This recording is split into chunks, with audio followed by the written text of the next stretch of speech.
everybody. This is Johnnie Geathers. Welcome to another JG Mental Fridays. I hope all of you are doing well so far and you just got your day started. I hope you have a good day. What I want to talk about today is a topic that I kind of feel like needs to be talked about, and it not just affects a particular population, but it affects everyone. It affects our teenager, it affects the adults, and it affects the older adults as well. And this topic is cyberbullying. So we know cyberbullying is the use of electronics to harass, threaten, or intimidate someone. And what stand out the most when it comes to cyberbullying is that cyberbullying is happening the most on social media. So you got Instagram, you got Twitter, you got Facebook, Snapchat, all those different, social media outlets that people use, to either express themselves, to have fun, to, show, different things within their lives and stuff like that. But then some individuals go on social media to cyberbully, to harass, threaten, or intimidate someone. And with the effects of cyberbullying, it affects our mental, our emotional, and our physical health. First, let's start with mental. So, say if I was to put a picture up on Facebook and someone, hits me up and, say some, derogatory things about me.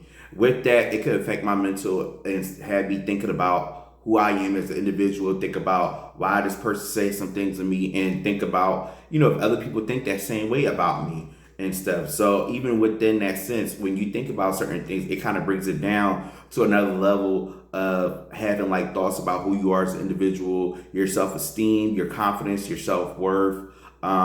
Sometimes you kind of don't want to interact with others, so you might deactivate your social media platforms and stuff because you don't want to get that negativity. So, cyberbullying affects your mental health.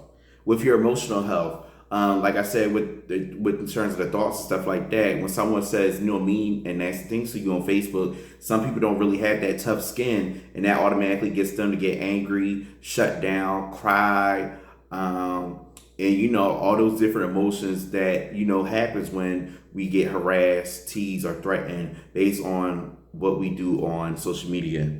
And then lastly, physical health. With physical health, that's automatically, just doing different things to try to cope when you're cyberbullying. I know before in the previous video I talked about cutting. That could be an aspect. Also, some things could be either like eating, the pain away.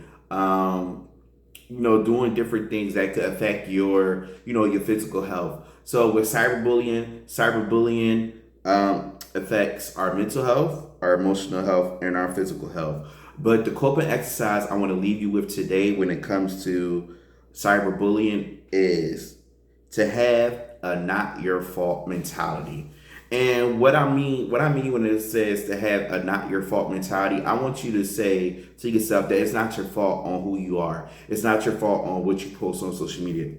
It's not your fault on if people say mean and nasty things about you and saying that, okay, it's your fault that you get the people to say those things or get them to do those things to you that cause you to be down and upset, or even be, not want to be responsive to anyone on social media and things like that. With you having that not your fault mentality, that kind of gets you to, stand and affirm within yourself that you know who you are, what you are able to do, what you can post, what you can't post, and you don't let social media or cyberbullies to hinder who you are as an individual and hinder what you want to do on social media.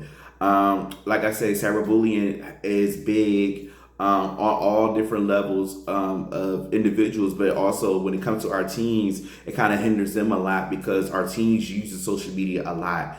They use Snapchat, they use TikTok, they use Instagram, Facebook, all that, everything in the above. And with those teens, whenever they get affected by it, when someone like criticize who they are, what they do, what they look like, and things like that, it can affect them. And with talking to them about having a not your fault mentality, it's just basically letting them know that it's not their fault that people are trolling on them. It's not their fault that people are just saying things about them. And you know, within that aspect that, people gonna say certain things, people gonna do certain things, and people are gonna like do some things to pick a bone with, but you are who you are, and you should be able to, acknowledge who you are, accept who you are, especially when you're doing things on social media. So if the not your fault mentality doesn't work out, then there might be some other alternatives where you got to talk about the aspects of social media with someone. And even if it gets down to a deeper sense, then maybe professional help will be the next step to go within the process of dealing with cyberbullying. But that's all I want to leave you with today. Again, if you have any words or topics that you want me to address on JG Mental Fridays, you can contact me on Facebook, Instagram, LinkedIn, YouTube. Don't forget to subscribe to my YouTube channel. Check out the videos on there. Go on my website through Wix and check out the videos on there. Learn more about me.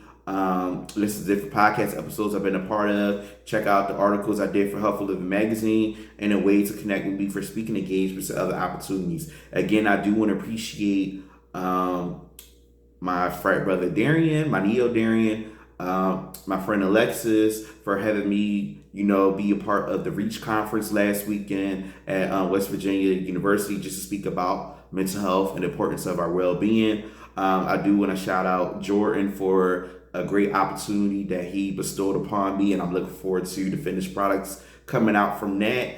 And also shout out to, Jaquan Lavender as well within the Jaquan Lavender Foundation, because later on today, him and I is actually going to an elementary school in Steubenville, Ohio, to talk about bullying and the effects of bullying to the elementary school students, and also do some exercises to learn about teamwork and cooperation. But from there, again, I appreciate all of you for your love and support. And now I'm gonna leave you with the closing message. Reflect on the positives, plan ahead, and relax. RPR. Take care of yourselves, stay safe, be well, be blessed, and peace.